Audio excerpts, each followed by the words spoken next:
చిన్నప్పుడు ఎక్కడ చూసినా వాగులు వంకలు నదులు పొంగి పొర్లేటివి. 8 నెలలు 10 నెలలు 12 నెలలు వాటర్ ఉండేవి, ఊట కాలువలు ఉండేటివి. రాను రాను కరెంట్ వచ్చింది, మనం వాటర్ కూడా ఎక్కువ వాడాం. వాటర్ని పెంచడానికి మాత్రం ఆలోచించలేదు. దీనివల్ల కరువు వచ్చింది, రాయలసీమ ఎడారిగా మారిపోతుందన్నారు. అదే సమయంలో అధ్యక్ష చాలా సమస్యలు వచ్చాయి. ఈరోజు ఈ రాష్ట్రంలో నీటిని ఏ విధంగా ఉపయోగించుకోవాలని చెప్పిన వ్యక్తి, మొట్టమొదటిసారిగా రాయలసీమకు కూడా నీళ్లు ఇవ్వచ్చు, కృష్ణా జలాలు రాయలసీమకి ఇవ్వచ్చు అని ఆలోచించిన వ్యక్తి నందమూరి తారక రామారావు గారు అధ్యక్ష. మిగిలిన మంద్రి నీవ, తెలుగు గంగ, లేకపోతే గాలేరు నగిరి, ఇలాంటివన్నీ ప్రాజెక్టుని కన్సీవ్ చేశారు. ఈరోజు అవన్నీ కూడా పూర్తి చేసే బాధ్యత తీసుకున్నాం. నేను ఒకటే చెప్తున్నా అధ్యక్ష, ఈ హౌస్లో రాబోయే 3 ఏళ్లలో ఉత్తరాంధ్రలో ఆన్ గోయింగ్ ప్రాజెక్ట్స్ అన్ని పూర్తి చేసే బాధ్యత తీసుకుని Polavaram left main canal, Uttarandhra Sujala స్రవంతిని పూర్తి చేసి వంశధార పోలవరం లింకేజ్ కూడా ఇస్తాం అధ్యక్ష. రెండో అధ్యక్ష, ఇప్పటికే లెఫ్ట్ మెయిన్ కెనాల్ అనకాపల్లి వరకు రెడీ అవుతోంది. ఈ సంవత్సరమే విశాఖపట్నం తీసుకెళ్తాం. ఎప్పుడు మీరు ఆ ప్రాజెక్టు మీద మీకు ప్రత్యేకమైన శ్రద్ధ ఉంది, మీ నియోజకవర్గం ఆ ప్రాంతం అంతా కూడా తప్పకుండా అధ్యక్ష ఈ సంవత్సరం పోలవరం లెఫ్ట్ మెయిన్ కెనాల్ పూర్తి చేసే బాధ్యత ఈ ప్రభుత్వం తీసుకుంటామని కూడా మీకు హామీ ఇస్తున్నాను అధ్యక్ష.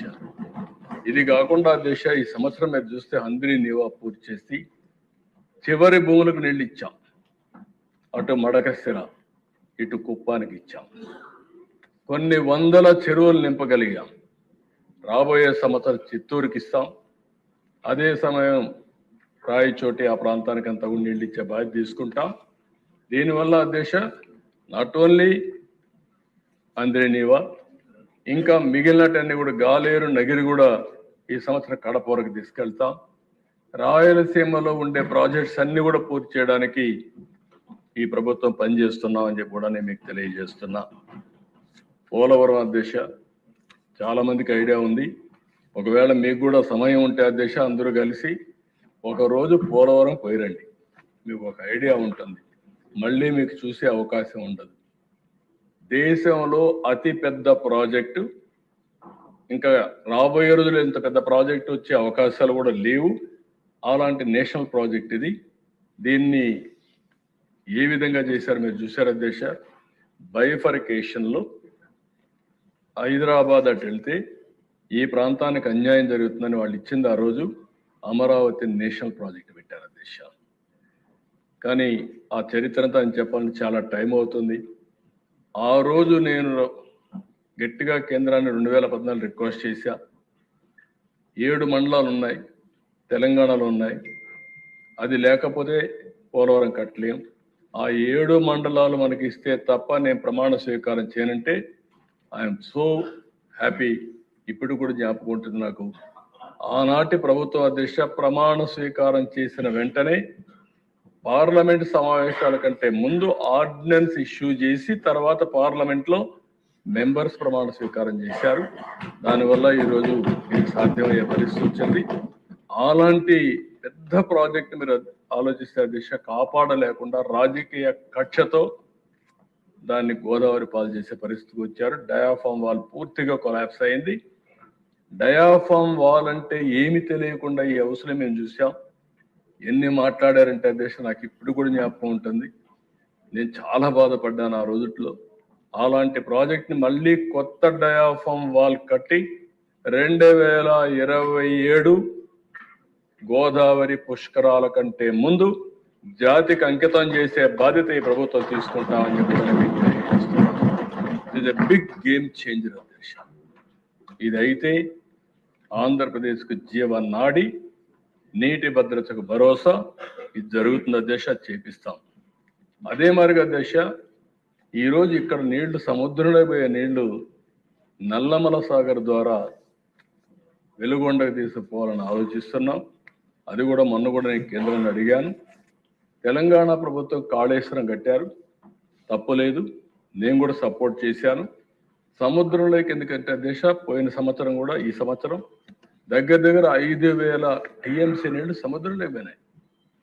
ఇక్కడ ఒక 1,500 1,600 కృష్ణా రివర్ నుంచి పోయినాయి. అంటే మొత్తం కలిసి 5,000 టీఎంసీలో 200 టీఎంసీ నీళ్లు మనం తీసుకొని కరువు ప్రాంతాలకు పంపించగలిగితే పెద్ద గేమ్ చేంజర్ అవుతుంది. నీటి సమస్య ఉండదు. అలాంటి ప్రాజెక్ట్ మనం అడిగాం, కానీ తెలంగాణ దానికి ఇది చేస్తున్నారు, కరెక్ట్ కాదది. అందరం తెలుగు జాతి అంతా బాగుండాలి. ఇప్పుడు కొత్తగా నిన్న కూడా నేను చూశాను, ఆ ముఖ్యమంత్రి గారు మాట్లాడుతూ మాకు కూడా 1-2 సమస్యలు పరిష్కారం చేస్తే మేము కూడా సహకరిస్తాం విధంగా మాట్లాడారు. ఇచ్చి పుచ్చుకోవడంలో తప్పు లేదు, కానీ రాష్ట్రం తెలుగు జాతి ఒకటే కాబట్టి 2 రాష్ట్రాలకు సమస్యలు ఉంటే కూర్చొని మాట్లాడడానికి ఈ ప్రభుత్వానికి ఏమాత్రం అభ్యంతరం లేదు. కానీ నల్లమల సాగర్ని అడ్డు పెట్టడం మాత్రం కరెక్ట్ కాదని చెప్పి కూడా మీ ద్వారా ఆ ప్రభుత్వానికి విజ్ఞప్తి చేస్తున్నారు అధ్యక్ష. రెండో అధ్యక్ష, అగ్రికల్చర్, రైతులు. ఈరోజు మన రైతాంగం చాలా ఇప్పుడే డిప్యూటీ సీఎం గారు కూడా చెప్పారు, టెనెంట్ ఫార్మర్స్ ఎట్టున్నారు, రైతులు ఎట్టున్నారు, ఆ విషయాలన్నీ చెప్పారు. దీని మీద మనం ఒక్కసారి గుర్తుపెట్టుకోవాల్సింది, మన రైతాంగం దేశం అంతా కూడా ప్రపంచం అంతా కూడా మీరు ఆలోచిస్తే డెవలప్మెంట్ జరిగే సమయంలో తక్కువ ఆదాయం వచ్చేది రైతులకే వస్తుంది, వ్యవసాయానికే తక్కువ ఆదాయం వస్తుంది. అది కూడా ఈరోజు వ్యవసాయంలో పెను మార్పులు వచ్చాయి. అంటే మన ఫుడ్ హ్యాబిట్స్ అన్నీ మారాయి. మనం ఇంకా వరి తయారు చేసుకుంటా కూర్చుంటే వరి ధాన్యం తినేవాళ్ళు కూడా లేరు. అలాంటి సమస్యలు ఉన్నాయి. ప్రపంచం మొత్తం ఇంకో పక్క ఆలోచిస్తే ఎక్కడికక్కడ కెమికల్ ఫెర్టిలైజర్స్ ఎక్కువ వాడితే అది కూడా వాడే పరిస్థితులు లేరు. ఇలాంటి సమస్యలు వస్తున్నాయి. అందుకే ఆ దిశ నేను దీన్ని ఒక ప్రతిష్టగా తీసుకున్నా. వ్యవసాయాన్ని ఎట్టి పరిస్థితుల్లో కూడా రైతుకు అండగా నిలబడే విధంగా, రైతు ఇబ్బంది పడకుండా చేయాలనే ఉద్దేశంతోనే రాయలసీమ మొత్తం హార్టికల్చర్ హబ్గా తయారు చేస్తాం అధ్యక్ష. ఈరోజు నేను గర్వంగా చెప్పగలుగుతాను, ఈ హౌస్లో ఒకప్పుడు ఎడారిగా మారిపోతుందనుకున్న అనంతపూర్ జిల్లా ఎడారిగా మారిపోవడం కంటే ఈస్ట్ గోదావరి కంటే మెరుగైన ఫలితాలు సాధించే పరిస్థితికి ఈరోజు వచ్చింది. దీనికి నేను గర్వపడుతున్నా ఈ అసెంబ్లీలో. అంటే వాళ్ళకి కావాల్సిన నీళ్లు ఇస్తే ఏ విధంగా మారుతుందో ఒక ఎగ్జాంపుల్ అధ్యక్ష.